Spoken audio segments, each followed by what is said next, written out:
हरे कृष्णा। आप सभी को वैशाख मास के कृष्ण पक्ष की वरुथली एकादशी की ढेरों शुभकामनाएं। प्रिय दर्शकों, आज के इस वीडियो में हम बात करेंगे कि आने वाली जो एकादशी है, जो कि अंग्रेजी महीनों के अनुसार अप्रैल की दूसरी एकादशी होगी और वैशाख मास की प्रथम कृष्ण पक्ष की एकादशी होगी। एकादशी किस दिन है, एकादशी का व्रत किस दिन किया जाएगा, सभी एकादशियों के व्रत तथा नियम और पूजन विधि अलग होती है। प्रत्येक एकादशी पर कोई ना कोई ऐसा विधान होता है जो उस एकादशी के लिए बना होता है, जो आपको अवश्य रूप से उस एकादशी पर करना चाहिए। ये संपूर्ण जानकारी आपको सभी पुराणों के माध्यम से प्रदान की जाती है। पुराणों में जो एकादशी के व्रत के बारे में वर्णन होता है, उसके अनुसार आपको हम जानकारी देते हैं।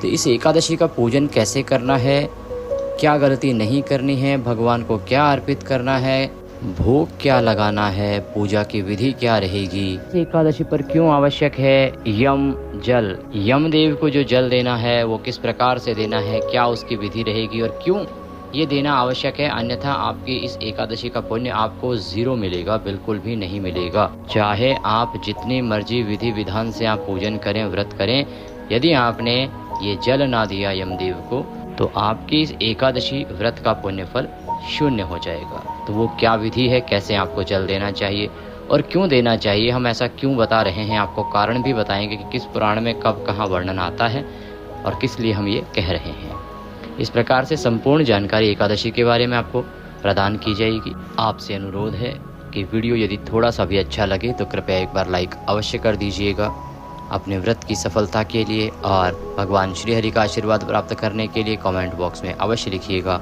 ओम नारायणाय नमः। यह वैशाख मास का मूल मंत्र भी है।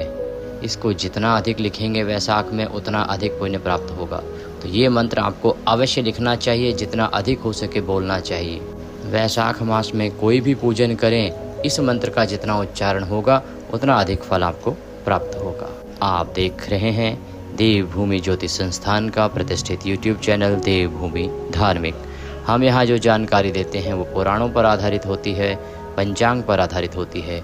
इधर उधर की बातें नहीं करते, वही बताते हैं जो पुराणों में वर्णित है या जो पंचांग में मुहूर्त समय और तिथि निर्धारित होती है। आइए जानकारी आरंभ करते हैं। प्रिय दर्शकों, वैशाख मास की जो एकादशी है ना, उसकी महिमा बहुत अधिक है। कारण क्या है?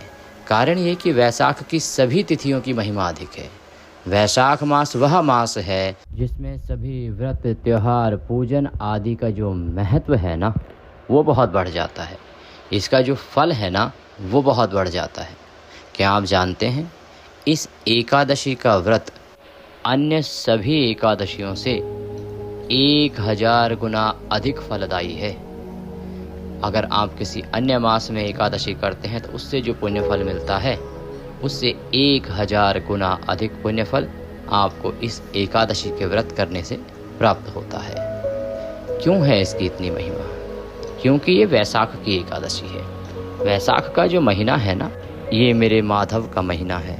इस महीने में जितना अधिक पुण्य किया जाए, दान किया जाए, तप किया जाए, व्रत किया जाए, हवन किया जाए, वह उतना ही अधिक फलदायी है। कारण यह है कि वैशाख मास जो है बना ही मनुष्य के कल्याण के लिए है। वैशाख मास की महिमा इतनी अधिक है साहब कि इसकी महिमा के आगे तो यमराज भी रो दिए थे। यमराज को भी रोना आ गया था इसके सामने। वैशाख की महिमा के कारण यमलोक खाली हो गया था। यमलोक में जो पुराने पितृ थे ना, जो तड़प रहे थे, उनको भी मुक्ति मिल गई थी। इसकी महिमा इतनी अधिक है कि यदि 7 पीढ़ी में से कोई एक व्यक्ति भी वैशाख स्नान विधि विधान से कर लेता है तो उसके 7 पीढ़ी के जो पितृ हैं वो यमलोक से मुक्त हो जाते हैं। अब आप अंदाज़ा लगाइए, इसे एक सोचिए कि कितनी अधिक महिमा और कितना अधिक महत्व है इसका। और एक चीज़, ये जो बात हम बोल रहे हैं ये हम आधार पर बोल रहे हैं, इसका वर्णन है पद्म पुराण में। एक वर्णन आता है जिसमें यमराज और ब्रह्मदेव के बीच की वार्तालाप है, और फिर ब्रह्मदेव किस प्रकार से भगवान विष्णु के पास यमराज को लेके जाते हैं, और वहाँ पर भगवान विष्णु से जब यमराज मिलते हैं तो किस प्रकार से फूट फूट कर रोने लग जाते हैं। तब आगे भगवान विष्णु क्या कहते हैं इस माह के बारे में और किस कारण से यमराज को जल देना आवश्यक है और कैसे जल देना चाहिए, इसकी जानकारी हम आगे आपको बताएंगे। अभी हम लेते हैं पहले जानकारी कि पूजा विधि क्या रहेगी, कैसे हमें इसका पूजन करना है। क्योंकि ये जो जानकारी है कि यमराज और भगवान विष्णु के बीच क्या वार्तालाप हुई, क्यों इस वैशाख की एकादशी की महिमा अधिक है और क्यों इसके विषय में जानकारी कम है, क्या किसी ने श्राप दिया या क्या किसी ने वचन दिया जिसके कारण कि इसकी जानकारी कम है, परंतु यदि इसको विधान से किया जाए तो इसकी महिमा आज भी उतनी ही है जितनी कि उस समय थी कि आपके 7 पीढ़ियों को तार देती है। आइए बात कर लेते हैं पहले पूजन विधि की, फिर बात करेंगे इस विषय की कि क्या वार्तालाप है और क्या वृतांत है भगवान विष्णु, ब्रह्मदेव और यमराज का। तो प्रिय दर्शकों, जिस दिन आप व्रत कर रहे हैं ना एकादशी का, व्रत वाले दिन आपको अवश्य रूप से सूर्योदय से पहले उठ जाना चाहिए। उठने के बाद स्नान आदि करके स्वच्छ वस्त्र धारण कीजिए। स्वच्छ वस्त्र धारण करके भगवान भास्कर को जल दीजिए। आपका जो पूजा स्थल है वहाँ पर पूजन के लिए आसन लगा के बैठ जाइए। अब आपको सामग्री भी होनी चाहिए कि क्या है वो सामग्री जिसका आप पूजन करेंगे। पूजन के लिए इस दिन जो आपको आवश्यक सामग्री चाहिए वो भगवान श्री हरि का यदि माधव रूप की कोई तस्वीर या प्रतिमा आपके पास है तो उत्तम रहेगी, वरना भगवान विष्णु की कोई भी तस्वीर या प्रतिमा लीजिए। उनको स्थापित करने के लिए एक चौकी लीजिए। पीला वस्त्र बिछाने के लिए लीजिए रौली, मौली, पान, सुपारी, लौंग, इलायची, धूप, दीप, नैवेद्य, खुले फूल, फूलों की माला, इत्र और जनेऊ। इसके अतिरिक्त तांबे का लोटा आपके पास होना चाहिए और पंचामृत बनाने के लिए कच्चा दूध, दही, घी, शहद और शक्कर। अब शहद इसमें क्योंकि प्रयोग नहीं होगा, ये एकादशी है, वर्जित होता है, तो उसके स्थान पर आप गंगा जल डाल लीजिएगा। तो गंगा जल आपके पास होना चाहिए। ये सारी सामग्री आप एकत्र कीजिए। तांबे का जो लोटा है ना, उसको पहले अच्छे से साफ़ कीजिए, फिर उसमें गंगा जल भरिए। गंगा जल भरने के बाद उसमें शुद्ध जल भरिए और पूजन स्थल पर सारी सामग्री के साथ बैठ जाइए। सबसे पहले स्थान का शुद्धिकरण होगा, पवित्रीकरण होगा। उसके बाद पूजन आरंभ होगा भगवान की स्थापना और संकल्प के साथ। तो शुद्धिकरण करने के लिए एक पुष्प जल का जो लोटा भरा है आपने उसमें डुबोइए और उस पुष्प से सभी सामग्री पर और स्थान पर छींटे दीजिए जहाँ हमें पूजन करना है। ओम पवित्रो पवित्रवांग सर्वांग वस्तांगतो विवाम यह स्मरेत पुंडरीकाक्षम सवायंतरः शुचिः। ओम इस प्रकार से छींटे देके पवित्रीकरण कीजिए, शुद्धिकरण कीजिए स्थान का और सामग्री का। अब भगवान की स्थापना करेंगे तो चौकी लीजिए, चौकी पर पीला वस्त्र बिछाइए। उसके ऊपर भगवान को स्थापित करने के लिए आसन के रूप में पुष्प निवेदित कीजिए कि भगवान ये हम पुष्प अर्पित कर रहे हैं आसन के रूप में, इन्हें आप स्वीकार करें और यहाँ विराजमान हो। तदुपरांत भगवान की तस्वीर या प्रतिमा जो भी आपके पास है उसको स्थापित कर दीजिए। फिर हम आपसे कहेंगे कि अगर माधव रूप की तस्वीर या प्रतिमा आपके पास है, माधव स्वरूप की, तो वह अति उत्तम होगा। स्थापित करने के बाद उनके सीधे हाथ की तरफ घी का दिया रखिए, उल्टे हाथ की तरफ धूप रख दीजिए। घी का दिया जब भी रखेंगे ना तो दीपक के नीचे पुष्प अवश्य रखिएगा, फूल अवश्य रखिएगा, इनको आसन अवश्य दीजिएगा। इस प्रकार स्थापना करनी है। इसके अतिरिक्त यदि कोई भाई बंधु ये जानना चाहते हैं कि भाई अगर हमारे पास चौकी नहीं है, पीला वस्त्र नहीं है तो क्या करें, तो आपका जो भी उपयुक्त स्थान है ना, जहाँ भी आप तस्वीर को रख सकते हैं, पवित्र स्थान, शुद्ध स्थान, वहाँ पर आप प्रेम पूर्वक तस्वीर को रखिए। इसी प्रकार से पुष्प अर्पित कीजिए, निवेदित कीजिए आसन के रूप में भगवान को, और उसके बाद वहाँ पर तस्वीर या प्रतिमा को रख दीजिए। हाँ, पृथ्वी पर रखकर भी पूजन कर सकते हैं, दोष नहीं है। भाव रखिएगा, भाव रखिएगा। अगर कच्चा मकान भी है तो उसको अच्छे से लीप लीजिए। भाव के साथ वहाँ पर आसन के रूप में पुष्प रखिए। भगवान से निवेदित कीजिए कि प्रभु ये पुष्प हैं, इन्हें आप आसन के रूप में ग्रहण कीजिए और यहाँ पर विराजमान होइए। इस प्रकार से निवेदित करने के बाद आपको स्थापना करनी है। स्थापना के बाद अब आप हाथ धो लीजिए। अपने हाथ में जल लीजिए, लोटे में से एक चम्मच डाल लीजिए, उसमें चम्मच से जल लीजिए। ओम हस्तो प्रक्षालनम। हाथ धोने के बाद अब आप व्रत का संकल्प करेंगे। व्रत पूजन का संकल्प करने के लिए अपने सीधे हाथ में जल लीजिए। 1 रुपये का सिक्का दक्षिणा के रूप में कम से कम रखिए। पुष्प रखिए। 3 बार बोलिए ओम श्री विष्णु, ओम श्री विष्णु, ओम श्री विष्णु। अपना नाम, अपना गोत्र, जिस स्थान पर बैठकर संकल्प कर रहे हैं वहाँ का मकान नंबर, क्षेत्र का नाम, शहर का नाम। वैशाख मासे कृष्ण पक्षे एकादश्यायां पुण्यतिथियो आयु आरोग्यता प्राप्त्यार्थाय, धन संपत्ति प्राप्त्यार्थाय, सुख संपत्ति सौभाग्य प्राप्त्यार्थाय वरुथनी एकादशी व्रत पूजनम संकल्पम संकरिष्ये। बोले सौ श्री विष्णु शरणौ शरणम प्रपद्ये। और वह संकल्प भगवान के चरणों में अर्पित कर दीजिए, चढ़ा दीजिए। कल्प के बाद अब आप भगवान का पूजन आरंभ करेंगे। पूजन करने के लिए सर्वप्रथम भगवान को पद्य, अर्घ्य, आचमनी अर्पित किया जाएगा। पद्य, अर्घ्य, आचमनी अर्पित करने के लिए भगवान के सामने एक पात्र रख दीजिए, कटोरी रख दीजिए, जिसमें कि आप जब पूजन करेंगे तो सारी सामग्री अर्पित करते चले जाएंगे। ओम भूर्भुवः श्री माधव मासे एकादश्यायां पुण्यतिथ्यौ श्री एकादशी व्रत पूजन निमित्तार्थाय पद्यम समर्पयामि। इस प्रकार से 1 चम्मच जल लीजिए, भगवान को आचमनी से अर्पित कर दीजिए। पद्य के बाद आप अर्घ्य देंगे। ओम भूर्भुवः श्री नारायणाय नमः अर्घ्यम समर्पयामि। 1 चम्मच जल लीजिए, अर्पित कीजिए। ओम भूर्भुवः श्री नारायणाय नमः आचमनीम समर्पयामि। आचमनी के रूप में जल अर्पित कीजिए। ओम भूर्भुवः श्री नारायणाय नमः स्नानम समर्पयामि। स्नान के रूप में 1 चम्मच जल लीजिए, भगवान को अर्पित कीजिए। अब आप पंचामृत से स्नान कराएंगे। ओम भूर्भुवः श्री नारायणाय नमः पंचामृत स्नानम पंचामृतम समर्पयामि। तो पंचामृत को एक पुष्प पर लगा लीजिए, फूल पर, और वह फूल भगवान को अर्पित कर दीजिए। जिनके पास प्रतिमा है वो पंचामृत से नहलाइए भगवान को। पंचामृत स्नान कराने के बाद अब भगवान को शुद्ध्योदक स्नान कराएंगे, शुद्ध जल से स्नान। ओम भूर्भुवः श्री नारायणाय नमः शुद्ध्योदक स्नानम जलम समर्पयामि। शुद्ध जल से स्नान कराने के बाद भगवान को वस्त्र अर्पित करेंगे। वस्त्र के रूप में मौली का एक टुकड़ा तोड़िए और वह भगवान को अर्पित कीजिए। ओम भूर्भुवः श्री नारायणाय नमः वस्त्रम समर्पयामि। वस्त्रम उपवस्त्रम यज्ञोपवीतम।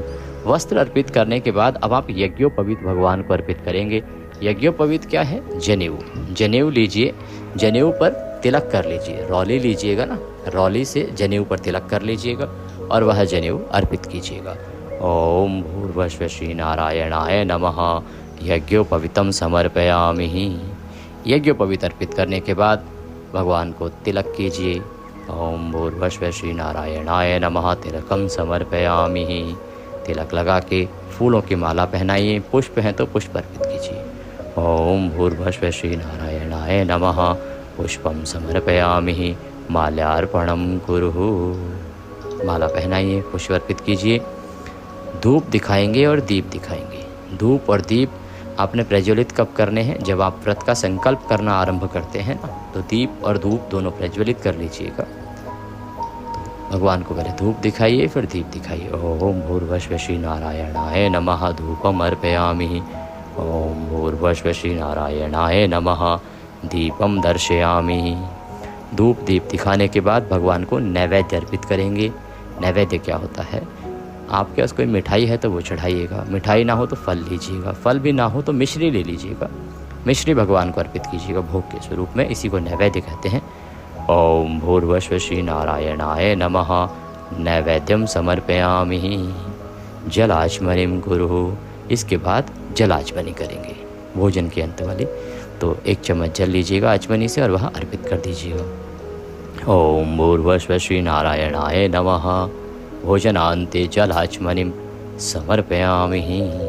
इस प्रकार से जल अर्पित कीजिए। जल अर्पित करने के बाद तांबूल अर्पित किया जाएगा। भोजन के बाद पान, तांबूल। तांबूल क्या होता है? आप पान का पत्ता लीजिए, उसमें 2 लौंग, 2 इलायची और 1 सुपारी रखिए और वह पान का बीड़ा बना लीजिए और भगवान को अर्पित कीजिएगा। ओम भूर्भुवः श्री नारायणाय नमः तांबूलम समर्पयामि। तांबूल अर्पित कीजिए। तांबूलम पूंगी फलम शुभ दक्षिणायाम शुभदो वरदो भवः। अब आप दक्षिणा अर्पित करेंगे। दक्षिणा के रूप में जो भी राशि आप चढ़ाना चाहें ना भगवान को, वो चढ़ाइएगा। ओम भूर्भुवः श्री नारायणाय नमः शुभ दक्षिणायाम समर्पयामि। दक्षिणा अर्पित कीजिए। दक्षिणा अर्पित करके भगवान को हाथ जोड़ के नमस्कार कीजिए। भगवान से प्रार्थना कीजिए कि हे परमेश्वर, हे परमपिता, आज हम एकादशी का व्रत पूजन कर रहे हैं। इस पूजन को आप स्वीकार करें और इस पूजन के साथ हम व्रत को सफलतापूर्वक कर पाएँ, इतनी हमें शक्ति और सामर्थ्य प्रदान करें। हाथ जोड़ के नमस्कार कीजिएगा। इसके बाद आपको कथा सुननी चाहिए। एकादशी की कथा सुनिएगा। एकादशी की कथा और साथ में विष्णु सहस्त्र नाम का श्रवण भी आपको इस एकादशी पर करना चाहिए। बहुत अधिक महिमा है विष्णु सहस्त्र नाम और एकादशी कथा की। एकादशी कथा तो आवश्यक होती ही है। एकादशी कथा यदि आप YouTube पर सुनते हो तो एक बात का ध्यान अवश्य रखिएगा कि YouTube पर बहुत से चैनल किसी भी कथा को एकादशी की कथा के रूप में प्रचारित और प्रसारित कर रहे हैं।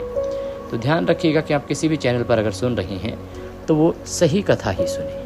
अगर आप हमारे चैनल पर नए हैं तो इसे सब्सक्राइब कर लीजिएगा, क्योंकि ये एक ज्योतिष संस्थान का चैनल है। हम यहाँ पर जो भी जानकारी देते हैं ना, वो पंचांग पर आधारित होती है, ज्योतिष शास्त्र पर आधारित होती है।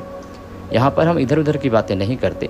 किसी भी व्रत त्यौहार के बारे में जो पंचांग बताता है सही जानकारी कि इस दिन ये व्रत है, इस दिन त्यौहार मनाना है और ये समय रहेगा, भद्रा है या नहीं, ये सही जानकारी प्रदान करते हैं। साथ ही किसी भी व्रत त्यौहार की क्या कथा है, तो जो सही कथा पुराणों में होती है ना, जो पुराणों में लिखी है उस व्रत के लिए, वही कथा हम आपको अपने चैनल पर सुनाते हैं।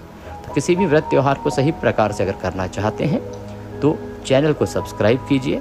सब्सक्राइब करने के बाद एक बेल का निशान आता है, घंटी का निशान आता है बना हुआ, उस निशान को अवश्य दबाइएगा, तभी आपको सारे वीडियोस प्राप्त होंगे। अन्यथा वीडियोस जो हैं वो छूटते चले जाते हैं। सब्सक्राइब करें, बेल आइकन को प्रेस करें और सभी व्रत और त्योहारों की जानकारी समय से पहले प्राप्त करें। कथा सुने, कथा सुनने के बाद विष्णु सहस्त्र नाम सुने और संभव हो पाए तो आपको नारायण रक्षा कवच का भी श्रवण आज के दिन करना चाहिए।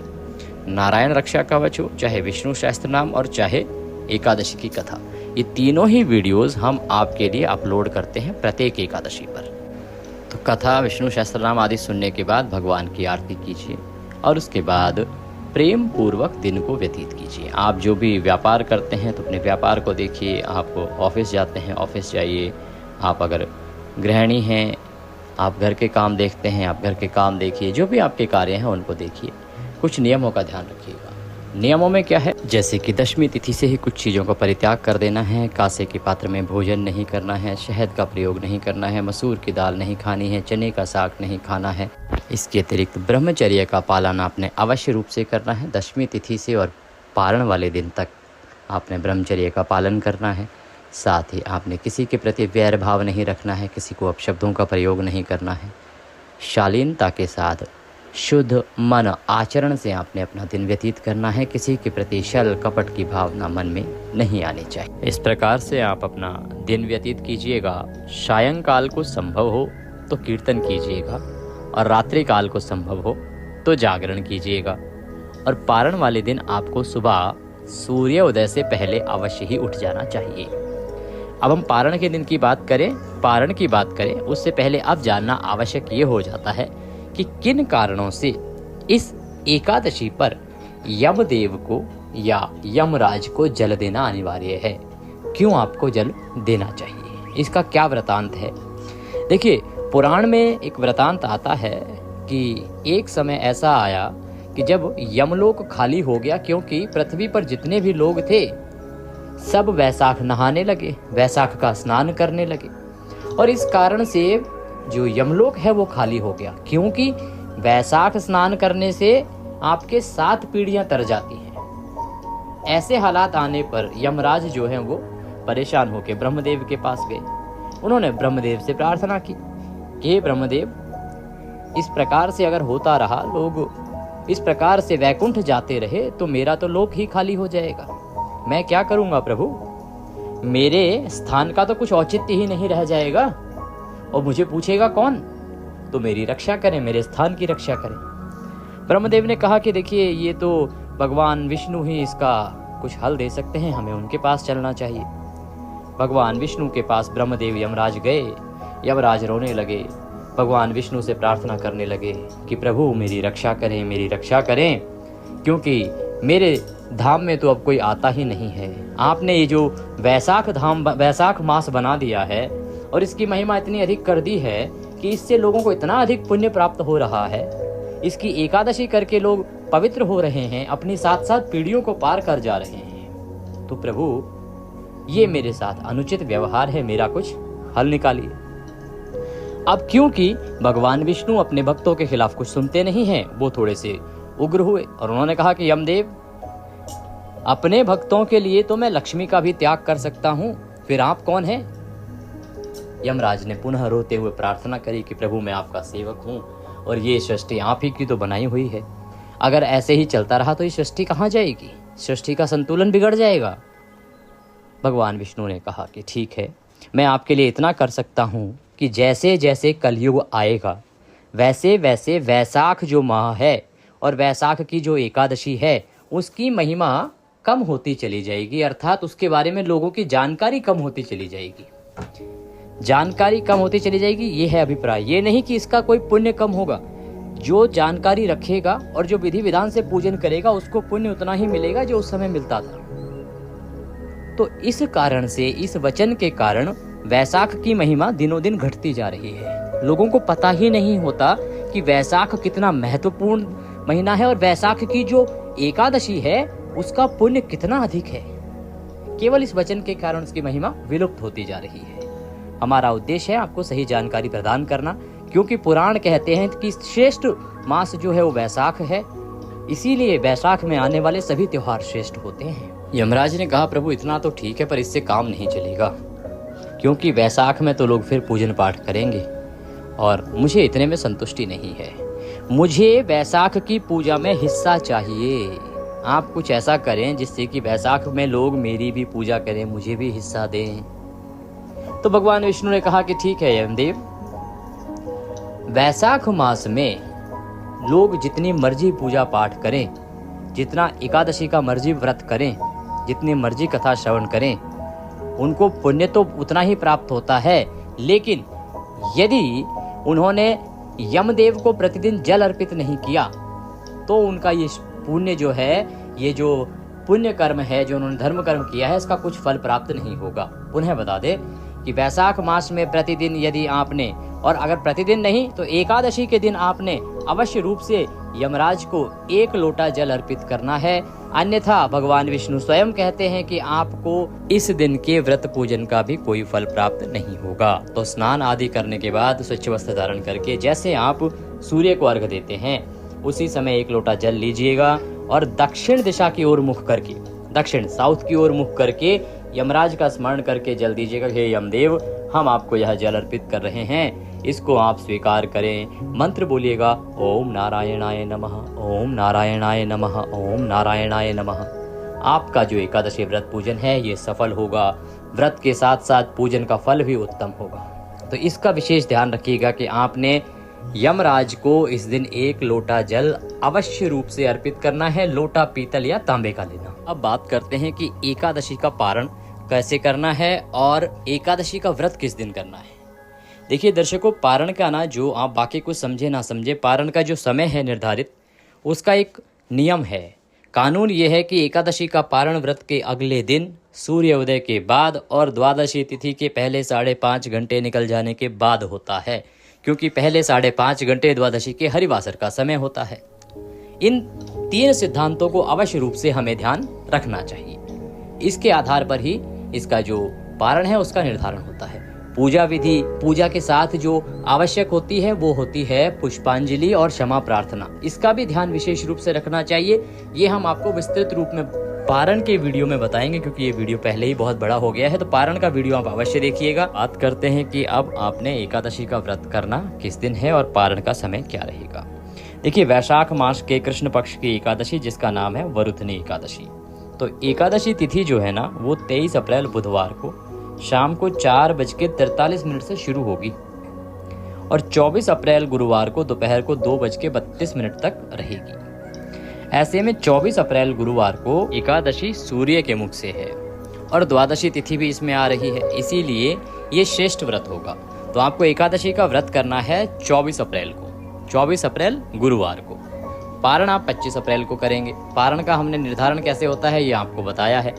तो इसके अनुसार जो पारण के लिए शुभ मुहूर्त निकल कर आ रहा है ना, वो समय आ रहा है 25 तारीख को, अर्थात 25 अप्रैल को प्रातःकाल 6:03 से और 8:17 तक। इस समय में आप पारण कीजिएगा, उत्तम रहेगा। बाकी पारण की विस्तृत जानकारी के लिए वीडियो अवश्य देख लीजिएगा, क्योंकि इसके पारण के जो नियम है उनको जानना भी आवश्यक है।